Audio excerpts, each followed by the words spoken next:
International.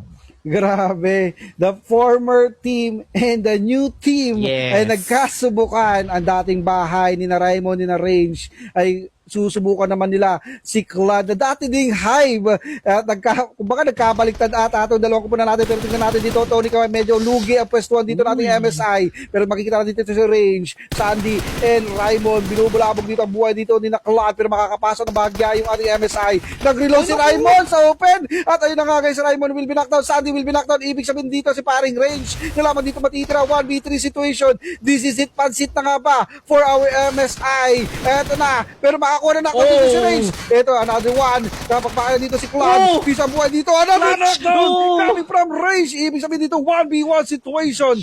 FB laban kay Range. The OG players will face to face.